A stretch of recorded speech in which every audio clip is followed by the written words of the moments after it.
Hello, good morning, नमस्ते। कैसे हैं आप लोग? अस्सलाम दुआ। दोस्तों, आज फिर से रिवीजन शुरू करते हैं। कल आपने जो हमने रिवाइज़ किया था वो हमने आपके लिए अपलोड कर दिया है।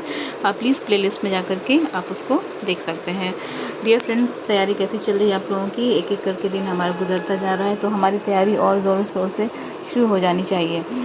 तो देखिए, इस समय आपके सामने हाजिर है ये किताब क्रॉन, और बिहार लोक सेवा आयोग द्वारा आयोजित हमारे एग्ज़ाम्स जो होने वाले हैं वो हैं प्राथमिक, माध्यमिक एवं उच्च माध्यमिक विद्यालय। अध्ययन भर्ती परीक्षा गाइड पेपर 1 लैंग्वेज क्वालिफाइंग जो है पेपर 1 का है। इंग्लिश लैंग्वेज 25 मार्क्स के होंगे हमारे एग्ज़ाम्स के लिए, और पार्ट 2 होगा हिंदी लैंग्वेज 75 मार्क्स के। इसके साथ साथ हमें सीटेट की प्रिपरेशन भी करनी है, और दोनों एग्ज़ाम्स जो हैं ज़्यादा गैप्स के बीच में नहीं है। 20 तारीख को होगा सीटेट का एग्ज़ाम्स। जिन्होंने सीटेट के एग्ज़ाम्स नहीं क्लियर किए हैं उनके लिए बहुत ज़्यादा मायने रखता है इस बार का सीटेट का एग्ज़ाम, और विश है कि उनके पेपर क्लियर हो जाएं। और सारे अपेयरिंग कैंडिडेट जो इस बार एलिजिबल हो गए हैं उन सबको विश है कि उनकी आगे की जो है सीटेट वो क्लियर हो जाए। और साथ साथ जो बिहार बीपीएससी के लिए एग्ज़ाम्स की जो तैयारी कर रहे हैं, बिहार लोक सेवा आयोग द्वारा जो एग्ज़ाम होने वाला है प्राथमिक, माध्यमिक एवं उच्च माध्यमिक विद्यालय अध्यापक के लिए, तो उसके लिए वो उसको क्रैक कर लें। तो चलिए आगे बढ़ते हैं इस मनोकामना के साथ कि ऊपर वाला सबको कामयाब करे। और आज हम लेकर आपके लिए हाजिर हैं क्योंकि हमने कल रिवाइज़ किया था, उसका जो बचा हुआ पोर्शन है वो था पर्यायवाची। तो आइए देखते हैं पर्यायवाची में क्या बचा हुआ है।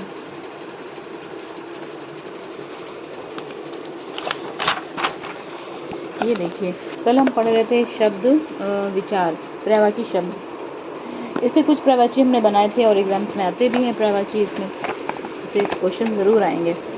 यह है प्रमुख पर्यायवाची शब्द। अग्नि, अश्व, अमृत, आँख, आकाश, कमल और गंगा तक हमने रिवाइज किया था। एक बार फिर से देख लेते हैं। अग्नि आग, अनल पावक ज्वाला, अश्व है तुरंग घोड़ा बाजी, संदैव घोटक, और अमृत पी सुधा अमी अमी सोम। आँख नेत्र नयन लोचन दृग चक्षु, आकाश अंबर अंबर नभ गगन आसमान अनंत शून्य और व्योम, कमल नीरज सरोज जलज अंबुज पंकज वारिज, और गंगा भागीरथी देवकागा सूरसरी, देव नदी सूरसरिता विष्णुपति और ब्रह्मदेव।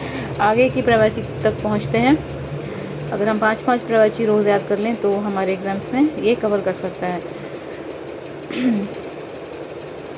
चंद्रमा, राकेश, मयंक, सोम, शशि, इंदु, मयंक, मृगांक, हिमकर, कालीनिधि, सुधाकर, सुधांशु, हिमांशु, शशांक। हो सकता है हमसे पूछे कि कलानिधि किस चीज़ का पर्यायवाची है, तो हमें अगर रिवीजन में याद आ जाएगा कि हमने रिवाइज किया था तो ये होगा चंद्रमा का। सुधांशु चंद्रमा, हिमांशु चंद्रमा, हिमकर चंद्रमा, राकेश चंद्रमा, मयंक चंद्रमा, सोम चंद्रमा, शशि चंद्रमा, इंदु चंद्रमा, मयंक मृगांक चंद्रमा, शशांक चंद्रमा। और आगे बढ़ते हैं। जल, जल का पर्यायवाची क्या है? पानी, नीर, तोय, अम्बु, सलिल, उदक, वरे, वारे और पेय। तालाब, सर, सरोवर, तड़ाग, जलाशय, पुष्कर, हद। अब जानते हैं कि पर्यायवाची शब्द किसे कहते हैं, यानी कि समान अर्थ प्रकट करने वाले शब्दों को पर्यायवाची कहते हैं, जिसे हम सिनोनिम कहते हैं इंग्लिश में। तो ये पर्यायवाची शब्द है जिसका समानार्थक अर्थ निकलता है, शब्द निकलता है। और आगे आते हैं। तालाब, सर, सरोवर, तड़ाग, जलाशय, पुष्कर और वृद्ध। देवता, सुर, अमर, देव, विबुध, वृदारक, अजर और निर्जर। दानव, असुर, राक्षस, निशाचर, रजनीचर, दैत्य, दानुज। नारी, स्त्री, महिला, औरत, अबला, वनिता, कामिनी और रमणी। पर्वत, अचल, गिरि, महीधर, मधर, भूधर और शैल, पहाड़। पर्वत, अचल, गिरि, महीधर, भूधर, शैल और पहाड़ बोलते हैं। राजा को क्या बोलते हैं? नृप, महीप, भूपति, महीपाल, नरेंद्र, नृपति, नरेश और भूप। तो इतना पर्यायवाची आज के लिए काफ़ी है, और आगे के रिविजन्स में क्या है वो देख लेते हैं। अब आते हैं 13 के बाद 14 में कुछ मुहावरे भी हैं। आइए देखते हैं मुहावरा। मुहावरा एक ऐसा वाक्यांश होता है जो सामान्य अर्थ का बोध ना कराकर किसी विलक्षण अर्थ की प्रतीत करता है। ठीक है। अपना उल्लू सीधा करना, स्वार्थ सिद्ध करना, अपना ही राग अलापना, अपनी ही बात कहते जाना, अपनी खिचड़ी अलग पकाना, सबसे अलग रहना। अपने पाँव पर कुल्हाड़ी मारना, स्वयं अपने लिए मुसीबत पैदा करना, अपने मुंह में मिट्टू बनना, स्वयं अपनी प्रशंसा करना, आंख दिखाना, गुस्सा प्रकट करना, आंखों में धूल झोंकना, धोखा देना, आकाश के तारे तोड़ना, असंभव काम करना, आकाश पाताल एक करना, बहुत परिश्रम करना। डियर फ्रेंड्स, थोड़ी साउंड की प्रॉब्लम हो रही होगी क्योंकि मैंने फ़ैन ऑन कर रखा है और मेरे रूम में एसी नहीं है, इसके लिए माफ़ी चाहूँगी। तो थोड़ा आप एडजस्ट कर लें। आग बबूला होना, क्रोध को बढ़ाना, आग में घी डालना, क्रोध को बढ़ाना, आटे दाल का भाव मालूम होना, कष्ट का अनुभव होना, आसमान सिर पर उठाना, बहुत शोर करना, आस्तीन का सांप होना, धोखा देने वाली साथी। आस्तीन का सांप होना मतलब जो धोखा देने वाले साथी होते हैं, यानी आपको धोखा देंगे और आपको पता भी नहीं चलेगा, इसे बोलते हैं आस्तीन का सांप। ईंट का जवाब पत्थर से देना, आक्रमण का उत्तर जोरदार आक्रमण से देना। ओके, इतने सारे हमने आज की, मैं यहाँ टिक कर देती हूँ। हमने यहाँ तक किया आसमान पर। अच्छा, ये है आपका आकाश पाताल एक करना, अपने आँख दिखाना, गुस्सा प्रकट करना, आँख में धूल झोंकना, धोखा देना, आकाश के तारे तोड़ना, असंभव काम करना, आकाश पाताल एक करना, बहुत परिश्रम करना, आग बबूला होना, क्रोध बढ़ाना, और आग में घी डालना, क्रोध को बढ़ाना, आटे दाल का भाव मालूम होना, कष्ट का अनुभव होना, आसमान सर पर उठाना, बहुत शोर करना, आस्तीन का सांप, धोखा देने वाला साथी, ईंट का जवाब पत्थर से देना, आक्रमण का उत्तर जोरदार आक्रमण से देना। तो यहाँ तक जो है हमने इसको याद कर लिया है कि हमने यहाँ तक किया था। अब जो है आगे बढ़ते हैं, आ जाते हैं कुछ और पढ़ने के लिए।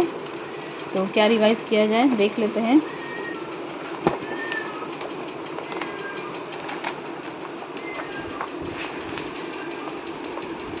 डियर फ्रेंड्स, यहाँ पर है, आज से हम कुछ पैसेज करेंगे, ठीक है, कैसे बनाते हैं पैसेज, ठीक है, आइए देखते हैं।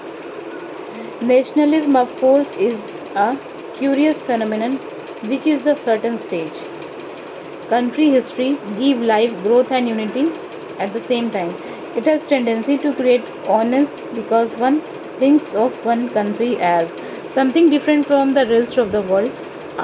One perspective changes and in continuously thinking one's own struggle and virtues and failing to come to the conclusion. और पहला nationalism of course is a curious phenomenon which at a certain stage, क्या बोल रहा है, read the flowing passages carefully and select the most suitable option from each list according to the corresponding number in the passage. इसमें से हमें जो सही है उसको जो है सिलेक्ट करना है ताकि इस पैसेज को, इसके पॉइंट वाइज पैसेज दिए हुए हैं, जबकि सीटेट में ऐसा नहीं रहता, सीटेट में आपको स्टोरी टाइप से मिलती है, तो और ये पॉइंट वाइज है तो थोड़ा मुझे ज़्यादा ईजी लग रहा है। Of growth of for people become a symbol of cessations of the growth in the mind. Nationalism, when it becomes successful, sometimes goes on the spreading in an aggressive way and become a danger. Internationally, whatever line of the thought you follow, you will arrive at the conclusion, and that same kind at the balance must be found. अब आते हैं बीच of this, इसके जो है passages जो है, इन passages में हमें इसके आंसर ढूंढने हैं और हमें बताना है कि ये क्या बोल रहा है। और इसके मैं देख रही हूँ इसके सटीक आंसर जो हैं इसमें दिए हैं कि नहीं दिए।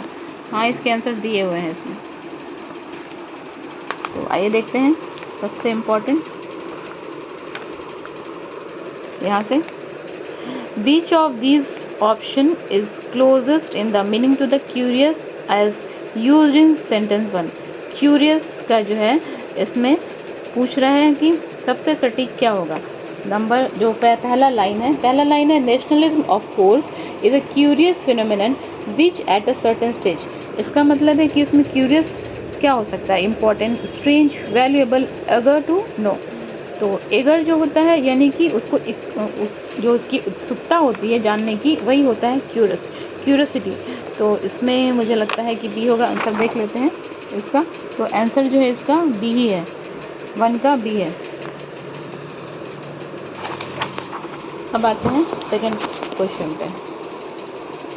सेकंड क्वेश्चन पूछ रहा है Which of these option is closest in the meaning of perspective as used in sentence 4? 4 sentence में perspective का पूछ रहा है usage. Something different from the rest of the world of one perspective change and in is continuously. तो इसमें बोल रहा है इसका क्या होगा. इसमें बोल रहा है कि जो इसकी पर्सपेक्टिव है क्रिएट की करने की जो टेंडेंसी है वो क्या हो रही है. इसमें इसका इम्पोर्टेंट, स्ट्रेंज, वैल्यूएबल या फिर एगर टू नो. तो इसमें क्या होना चाहिए. इसका आंसर इसमें होना चाहिए कॉमन. इसका आंसर होना चाहिए कॉमन. इसके आंसर भी हम देखते हैं आपके साथ. इसका जो है आंसर होगा 2 का. which of these option is closest in the meaning to perspective as used in the sentence. तो इसका आंसर होगा ए. ये कॉमन नहीं होगा, इसका होगा व्यू पॉइंट. इसके हम पॉइंट को व्यू कर रहे हैं. एक्चुअली ये बोल रहा है, इसके 4th नंबर को फिर से पढ़ते हैं. Something different from the rest of the world. अच्छा, once perspective change and in its continuously. तो इसका आंसर होगा व्यू पॉइंट. इसके पॉइंट को व्यू कर रहा है ये. और तीसरा पैसेज देखते हैं, क्वेश्चन क्या है. Which of these option is closest in meaning to nationalism as used in sentence? Nationalism से सबसे सटीक कौन सा है. A new world order नहीं, स्टेट नहीं, कंट्री नहीं, pride in one's our country. सबसे ज़्यादा अच्छा मुझे तो यही लग रहा है, pride in one's our country. और इसका जो है 3rd का ये बोल रहा है क्या, क्वेश्चन जो है 3rd में क्वेश्चन बोल रहा है कि which of this option is closest meaning of nationalism. तो नेशनलिज्म का जो सबसे क्लोजेस्ट मीनिंग है वो यही होना चाहिए. 3rd का देख लेती हूँ. 3rd के जो आंसर हैं वो सही है. इसका आंसर डी ही होगा. अब आते हैं हम लोग लास्ट में 4th नंबर पे. Which of these option is closest in meaning to secession as is use in sentence number 7. 7 number में जो सेंटेंस यूज हुआ सेसेशन, इसका क्या मतलब होता है. Of growth for people become a symbol of cessation of that growth in mind. तो इसका आंसर होना चाहिए कि माइंड में थोड़ी सी जो पॉज आती है उसको बोलते हैं सेसेशन, मॉडिफिकेशन और वैल्यूएबल.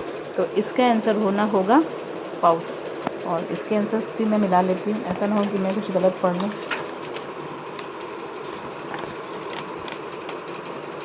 फोर्थ का हाँ डी बिल्कुल सही है. 4th का होगा पाउस. तो चलिए, हमने इतना किया आज का ये पैसेज. अब कुछ और पढ़ लिया जाए. क्या पढ़ेंगे आज? हम पढ़ते हैं सीटेट के लिए एनसीएफ 2005. हमने 2020 पढ़ा. अब हम आते हैं 2005 में. 2020 आपने पढ़ा, एक बार देख लीजिए. ये है 2020 का NCF. NEP 2020 is the 3rd education policy in the history of independent India. ठीक है. After the policy of 1968 and the second policy 1906, NEP का मसौदा समिति की अध्यक्षता को तैयार किया गया था थौले के पूर्व अध्यक्ष के. और इसके जो 2020 में ड्राफ्टेड किया गया था by the committee headed by farmer ISRO chairman कौन थे, के कस्तूरी रंगन. तो ये हमने देख लिया. और अब आगे बढ़ते हैं. आते हैं हम लोग आज की इस टॉपिक पर जो एनसीएफ 2005 है. वो सीटेट में इससे बहुत ज़्यादा क्वेश्चंस आते हैं और ये सीटेट एस्पिरेंट के लिए बहुत ज़्यादा ही वैल्यूएबल है. Education policies and commission. तो देखते हैं इसको ये क्या कहता है. National curriculum framework commonly known as NCF is driven with a vision to address issues such as equality of opportunities, assessing learning quality, experience educational purpose. राष्ट्रीय पाठ्यचर्या रूपरेखा को आमतौर पर NCF के रूप में जाना जाता है, जो अवसरों की समानता, सीखने के आकलन, गुणवत्ता के अनुभव, शैक्षिक उद्देश्य आदि जैसे मुद्दों को संबोधित करने की दृष्टि से संचालित किया जाता है. The ministry of education set up a national advisory committee under the chairmanship of Yash Raj Pal ji. ये जो नेशनल फ्रेमवर्क हुआ था इसकी कमेटी सेटअप हुई थी यशपाल जी की अध्यक्षता में। Study by using overburdening of school children, जो बच्चों पे ओवरबर्डिंग हो रही थी उसके लिए कमेटी गठित की गई थी। The committee is also known as the Yashpal committee, और ये जो 2005 की एनसीएफ कमेटी है इसको यशपाल कमेटी भी कहते हैं। There are 4 NCF published of India by NCERT which include NCF 1975, NCF 1988 and NCF 2000 and NCF 2005। तो ये 4th कमेटी बनी। NCERT द्वारा भारत में 4 NCF प्रकाशित किए गए, NCF 1975, NCF 1988, NCF 2000, NCF 2005। NCF 2005 has been translated into 22 language, 22 language में इसको ट्रांसलेट किया गया and has influenced the syllabus in 17 state. NCF 2005 को 22 भाषाओं में अनुवादित किया गया और 17 राज्यों में पाठ्यक्रम को प्रकाशित किया गया। Drafting committee has 35 member and 21 focus group. इसके कितने ड्राफ्टिंग कमेटीज मेंबर थे? 35 और 21 इसके फोकस ग्रुप थे। NCF में 35 सदस्य और 21 फोकस समूह थे। तो आज हमने इतनी इंपॉर्टेंट चीज़ जानी NCF के लिए। कल हम इसकी प्रिंसिपल को पर नोटिस करेंगे। ये है आपकी NCF कमेटी की प्रिंसिपल, कल हम इसको रिवाइज करेंगे।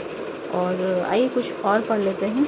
और कल हमने थोड़ा सा डांस कल्चर पढ़ा था, तो आगे बढ़ते हैं, याद होगा आपको। और ये हम लेकर आए हैं आपके लिए CTET और TET की जो पेपर है 1 to 5, ये है हमारे लोकेश्वर इनकी बुक से हम इसको पर्यावरण अध्ययन EVS को कवर कर रहे हैं। हमने कल पढ़ा था भरतनाट्यम, और भरतनाट्यम जो था, Bharatanatyam is one of the famous dance from the India and belong to the state of Tamil Nadu in south India. इसको कल हमने रिवाइज किया। और इसके बाद हमने पढ़ा था कथकली। कथकली में क्या था? कथकली के बारे में is a rich and thriving dance tradition of the south western state of Kerala. Kathakali means drama of a story और अ डांस ड्रामा। ठीक है, इसको हमने पढ़ा था कल। और अब आते हैं हम लोग अदर डांस के ऊपर जो हिंदी में भी है, तो हम इसको कवर करते हैं। इसको कल हमने हिंदी में ही पढ़ा था और इंग्लिश में ही पढ़ा था। इसमें एक इम्पॉर्टेंट चीज़ थी कथकली में कि यहाँ देख लीजिए, ये था कि उनके चेहरे के छोटे बड़े भावों की गति, नेत्र का संचालन, गलों, नाक और ठुड्डी की अभिव्यक्ति पर बारीकी से काम किया जाता है तथा एक कथकली अभिनेता नृतक द्वारा विभिन्न भावों को प्रकट किया जाता है। इसमें अधिकांशतः पुरुष ही महिलाओं की भूमिका निभाते हैं। ये जो है बहुत इम्पोर्टेंट था। कल के टॉपिक में हमने देखा था कि पुरुष ही महिलाओं की भूमिका निभाते हैं, लेकिन अब क्या हो गया है कि महिलाओं को भी कथकली में शामिल किया जाने लगा है अब। ठीक है, पहले ऐसा नहीं होता था। अब आ जाते हैं हम लोग सेकेंड पॉइंट पर, और वो है हमारा क्या है? कथक। कथक का जो है नृत्य रूप 100 से अधिक घुंघरुओं को पैर में बांधकर तालबद्ध पादप विहंगम चक्कर द्वारा पहचाना जाता है।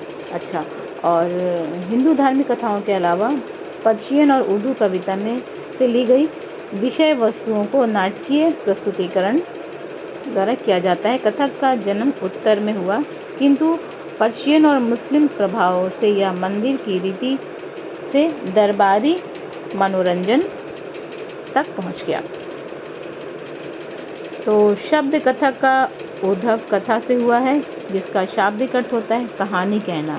पुराने समय में कथावाचक गाने के रूप में इसे बोलते और अपनी कथा को एक नया रूप देने के लिए नृत्य करते थे। पहले लोग डांस करते थे और बोलते थे, यही इनकी कला थी। इससे कथा कलाक्षेपम और दक्षिण भारत में हरि कथा का रूप बना, और यही उत्तर भारत में कथक के रूप से जाना जाता है। लगभग 15वीं शताब्दी में इस नृत्य परंपरा में मुगल नृत्य और संगीत के कारण बड़ा परिवर्तन आया, और 16वीं शताब्दी के अंत तक कसे हुए चूड़ीदार पैजामे को कथक नृत्य की वेशभूषा मान लिया गया। इसकी जो ड्रेसिंग के बारे में बता रहे हैं कि पहले जो मुगल सम्राट वगैरह मुगल वंश में जो है इसको काफ़ी इसके डांस को काफ़ी पसंद किया गया था और लोग वो जो कॉस्ट्यूम यूज़ करते थे, जो कॉस्ट्यूम पहनते थे, उसमें वो चूड़ीदार पैजामे को कथक नृत्य की वेशभूषा मान ली गई थी। कथक की शैली का जन्म ब्राह्मण पुजारियों द्वारा हिंदुओं और पारंपरिक पुनः गणना में निहित है, जिन्हें कहते हैं, जो नाटकीय अंदाज में हाव भावों का उपयोग करते थे। क्रमशः इसमें कथा कहने की शैली और अधिक विकसित हुई तथा एक नृत्य रूप बन गया। उत्तर भारत में मुगलों के आने पर इस नृत्य को शाही दरबार में ले जाया गया और इसका विकास एक पुरस्कृत कला रूप में हुआ। अब आगे बढ़ते हैं। इस नृत्य परंपरा के दो प्रमुख घराने हैं। इन दोनों को उत्तर भारत के शहरों के नाम से जाना जाता है। दोनों ही क्षेत्रीय राजाओं के संरक्षण में विकसित हुआ, लखनऊ घराना और जयपुर घराना। तो हमने आज जाना इसके बारे में, कथक के बारे में। कथक बहुत फेमस डांस है। तो और कथक क्या, ये देखिए, ये जो है कथक की तो पिक नहीं दी हुई है इसमें, बट कथक कुछ इस टाइप से होते हैं जो ओडिसी से भी मैच करते हैं। देखिए यहाँ ओडिसी ओडिसी जो है कि पुरातात्विक साक्ष्यों के आधार पर सबसे पुराने जीवित नृत्य रूप में माना जाता है। ओडिसी जो है पारंपरिक नृत्य। ओडिसी का जन्म मंदिर में नृत्य करने वाली देवदासियों के नृत्य से हुआ था। ओडिसी नृत्य का उल्लेख शिलालेखों से मिलता है। इसे ब्रह्मेश्वर मंदिर के शिलालेख लेखों पर दर्शाया गया है। कोणार्क के सूर्य मंदिर के केंद्रीय कक्ष में इसका उल्लेख मिलता है। वर्ष 1950 में इसे पूरे नृत्य के रूप में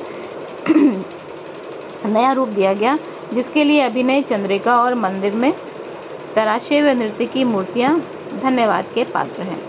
किसी अन्य भारतीय शास्त्रीय नृत्य रूप के समान ओडिसी के दो प्रमुख पक्ष हैं: नृत्य या गौर निरूपण नृत्य। अंतरिक्ष और समय में शरीर की भंगिमाओं का उपयोग करते हुए सजावटी पैटर्न सृजित किए जाते हैं। और भी कुछ खास चीज़ें ओडिसी के बारे में हम हमेशा सुनते थे, ओडिसी। इसका एक अन्य रूप अभिनय है, जिसे हम सांकेतिक हाथ के हाव भाव और चेहरे की अभिव्यक्तियों को कहानी या विषय वस्तु समझाने के उपयोग में किया जाता है। इसमें त्रिभंग पर ध्यान केंद्रित किया जाता है, जिसका अर्थ है शरीर के 3 भागों को बांटकर सिर, शरीर और पैर। मुद्राओं और अभिव्यक्तियां भारतनाट्यम के समान होती हैं।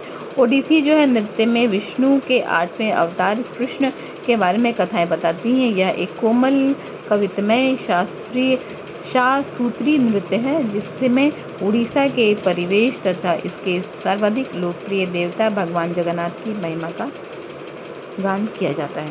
तो हमने आज जाना 2 डांस, कथक और ओडिसी। तो आज के लिए ये रिवीजन अभी यहीं पर स्टॉप करते हैं। ये सीटेट के लिए हमने कुछ रिवाइज़ किया और अब आ जाते हैं कुछ रिवाइज़ करने के लिए। और देखिए, ये हम आज लेकर आए हैं आपके लिए बीपीएससी के लिए। ये है प्रैक्टिस सेट। ये वस्तुनिष्ठ बिहार सामान्य अध्ययन एडिटोरिया की बुक है। ये पासबुक थी मेरे पास, तो हमने सोचा इसको रिवाइज़ कर लेते हैं। हो सकता है इससे कुछ क्वेश्चन हमारे एग्जाम्स में, बीपीएससी सुपरटेट में ज़रूर आएंगे। बिम्बिसार ने ब्रह्मदूत को पराजित कर कौन सा राज्य जीता था? इसमें आंसर टिक किया हुआ है। इसका आंसर होगा अंग। ऐसे इसके ऑप्शन दिए हुए थे: अवंती, कौशल, वज्र, अंग। उपयुक्त में से कोई नहीं, उपयुक्त में से एक। तो इसके सही आंसर होंगे अंग। ये मैंने प्रैक्टिस किया था, इसलिए हमने इसको टिक कर दिया था। हर्यक वंश के किस शासक द्वारा अस्थायी सेना रखी गई थी, जिसके कारण उसे सैन्य भी कहा जाता है? बिम्बिसार। उदयीन, अजातशत्रु, नागदशक। उपयुक्त में से कोई नहीं और उपयुक्त में से एक अधिक। इसका आंसर होगा बिम्बिसार। जल्दी करते हैं। मगध सम्राट अजातशत्रु के राज विस्तार नीति का उल्लेख किस जैन ग्रंथ में हुआ था? यह होगा निर्णयावली सूत्र। और बिहार के बड़े पैमाने का उल्लेखन कार्य करने वाले पुरातत्व देवता कनिंघम। ज्ञान प्राप्ति के बाद महावीर ने अपना प्रथम उपदेश कहाँ दिया था? राजगीर में। प्रथम जैन संगीति का आयोजन कहाँ हुआ था? पाटलिपुत्र में। स्वामी सहजानंद की गिरफ्तारी के बाद बिहार किसान आंदोलन का नेतृत्व किसने किया था? कार्यानंद शर्मा ने।